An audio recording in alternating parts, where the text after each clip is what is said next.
Conceptos claves del manualito de la Gestalt, presentado por Dayana Bermúdez Trejos y Laura Valentina Benavides López. Leyes de la Gestalt. Bueno, la ley del equilibrio es la principal ley de la Gestalt y es la que expresa que la figura tiende a la simplicidad, hacia la mejor Gestalt posible. Esta considera una buena figura cuando las partes y el todo están armonizados, por ejemplo, la claridad, la simetría, armonía que hacen parte de este. La ley de proximidad. Esta ley es la manera en que los elementos forman grupos según cómo están espaciados. Y es la ley que está referida al tiempo, por ejemplo, explicaría por qué es más recordar hechos recientes que los hechos pasados. Ley del cierre. Esta ley establece que las áreas cerradas forman unidades rápidamente y nos explica que las formas cerradas y acabadas son más estables visualmente, lo que hace que tendamos a cerrar y completar con la imaginación las formas percibidas. Ley de similitud. Esta significa que las cosas semejantes tienden a formar grupos. Nuestra mente es capaz de interpretar elementos iguales y los asocia con otros elementos similares en forma, tamaño, color y brillo. Ley de la buena continuidad. La percepción tiende a continuar las líneas rectas como rectas y las curvas como curvas. Y si esto se interrumpe y se mueve hacia otra dirección, significa que se está rompiendo con la ley de la continuidad que se esperaba de la figura. Y por último, la ley de la membresía. En esta ley, las partes o miembros de un todo no tienen características fijas, sino que éstas dependen del contexto en donde están enmarcadas. Esto quiere decir que están en relación con el sistema en el que están funcionando como un todo. Conceptos básicos de la psicoterapia Gestalt. La homeostasis es el proceso por el cual se busca el equilibrio de manera permanente, pues intenta satisfacer diferentes y continuas necesidades del organismo, tanto físicas como psicológicas. También es llamado proceso de autorregulación. La doctrina holística es donde Peirce afirma que el hombre es un organismo unificado. El perro de arriba y el perro de abajo. Fritz clasifica los opuestos polares universales con este nombre. Son los papeles que se juegan para obtener control mediante la manipulación de sí mismo y de los demás. La neurosis. Según Peirce, surge cuando el individuo es incapaz de alterar sus técnicas de manipulación y de interacción, porque esta fue su manera de sobrevivir. Bueno, tenemos también el concepto de contacto, que es el darse cuenta sensorial junto con una conducta motora, que incluye una límite o frontera, que es aquello que enmarca lo que ocurre. Em, Otro que es darse cuenta. Se caracteriza por el contacto, el sentir, la excitación y la formación de una gestalt. El esfuerzo fundamental en esta terapia es que el paciente advierta cómo está funcionando ahora en su totalidad, como organismo y como persona. Y por último, la temporalidad.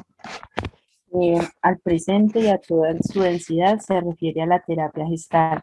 A la hora se engancha la noción del proceso que va a multiplicarse en diversas denominaciones.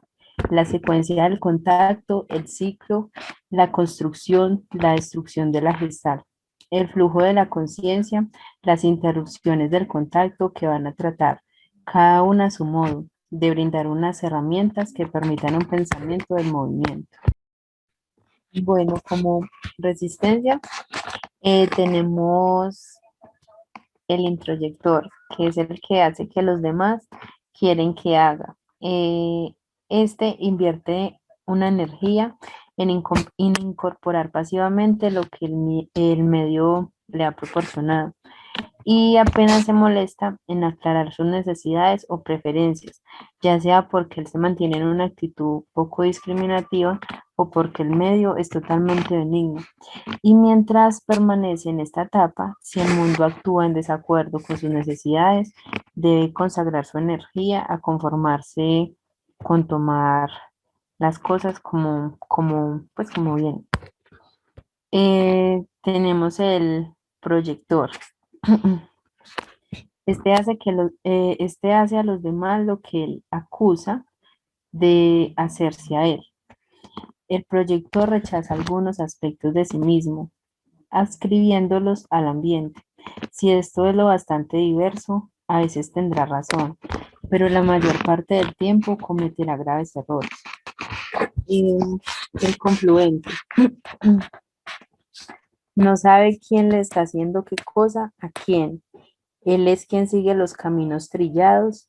Esto supone un gasto mínimo de energía en elección personal. No tiene más que dejarse llevar por la corriente. Puede no llevarlo a donde hubiera querido llegar, pero sus compañeros parecen apreciar el rumbo y él presume que por lo tanto debe ser bueno. El retroflector se hace a sí mismo lo que le gustaría hacer a otros. Él es quien abandona cualquier tentativa de influir sobre el medio. Se convierte en una unidad aislada y autosuficiente, reinvirtiendo su energía en un sistema exclusivamente intrapersonal eh, e imponiendo severas restricciones al tráfico entre el ambiente y él. Y tenemos el deflector, que es quien actúa con relación a su ambiente, a la buena de Dios, salga mal o ya sea que salga bien, pero generalmente suele salir mal. Bueno, las principales técnicas gestálticas. En la terapia gestáltica se trabaja con tres clases de técnicas principalmente, las cuales son técnicas supresivas, técnicas expresivas y técnicas integrativas.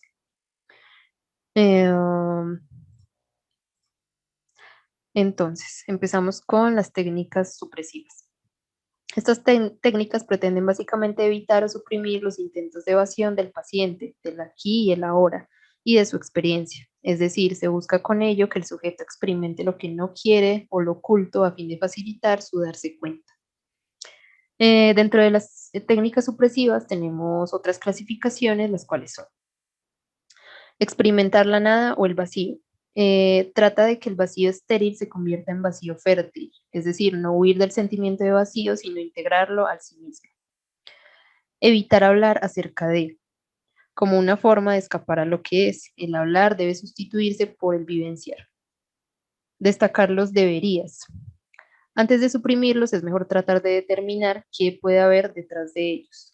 Los deberías, al igual que el hablar acerca de, son forma de no ver lo que se es. Detectar las diversas formas de manipulación y los juegos o roles. Antes de suprimirlos, es mejor vivenciarlos, hacer que el sujeto se dé cuenta de ellos y del rol que juegan en su vida. Entre las principales formas de manipular podemos hallar las preguntas, las respuestas, pedir permiso y las demandas. La segunda clasificación de técnicas, las técnicas expresivas. Se busca que el sujeto exteriorice lo interno, que se dé cuenta de cosas que posiblemente llevó en sí toda su vida, pero que no percibía.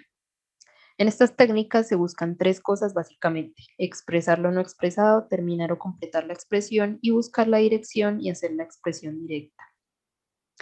Expresar lo no expresado. Habla de maximizar la expresión dándole al sujeto un contexto no estructurado para que se confronte consigo mismo y se haga responsable de lo que es. Se le pide al sujeto o al paciente que exprese lo que está sintiendo. Y tercero, se hace una ronda donde el sujeto expresa lo que quiere a cada miembro del grupo o se le da una frase para que la repita a cada uno y experimente lo que se siente. Terminar o completar la expresión. Aquí se busca detectar las situaciones inconclusas, las cosas que no se dijeron pero pudieron decirse o hacerse y que ahora pesan en la vida del paciente.